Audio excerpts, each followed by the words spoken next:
Hello hi नमस्कार जय जगन्नाथ। आज आईष बारटे थिला। स्वामी की कहली मटन टिके आणंतनी। स्वामी कहले आज माछरे काम चलाओ।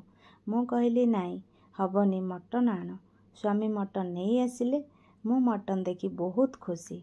सांगे सांगे मटन टिकु जरीरु बाहर करी ताकु भल भाबरे धोई सेथिरे हलदी गुंड आ सोरिष तेल पकाई मैग्नेट करी रखीदेली।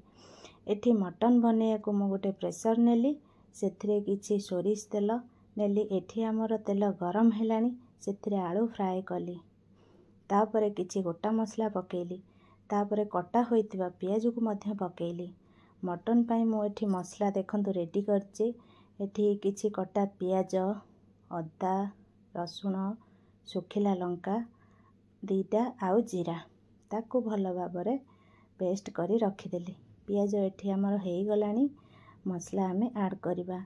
तापरे एठी मु किछि गुंड मसला नेइछि। देखंतु हलदी पाउडर धनिया गुंड काश्मीरी चिली और स्वाद अनुसार लूण सेथिरे मिक्स करिदबा। एठी आमर मसला कसी हेलानी। मटन पकेइबा। मटन पकेई घोड़ेई नबा।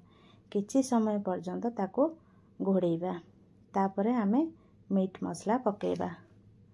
तापरे भल भाबरे आमे कसी नबा। आमर एठी अधा अधि मटन सिझी गलानी। देखंतु कटा होइतिबा कंचा लंगा को आमे पकेइबा। तापरे गोळेई नबा। फ्राए होइतिबा आलू को मध्य पकेइबा।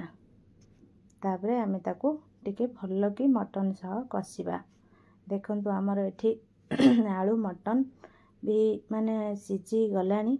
तापरे मु सेथिरे किछि कस्तूरी मेथी पकेइबी। कस्तूरी मेथी पकेले तार फ्लेवर बढ़िया आसे।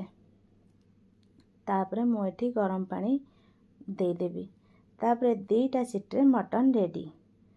तापरे किछि पुदीना आउ धनिया पत्र काटिकी रखीथिली सेथिरे पकेइली। तापरे इलायची पाउडर मध्य पकेइली।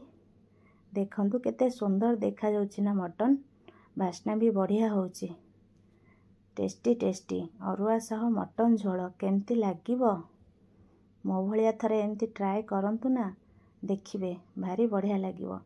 जदि वीडियोटी भल लागि थाए आपण मानको ताहले लाइक शेयर सब्सक्राइब करिवे। रहिली नमस्कार जय जगन्नाथ सांग माने।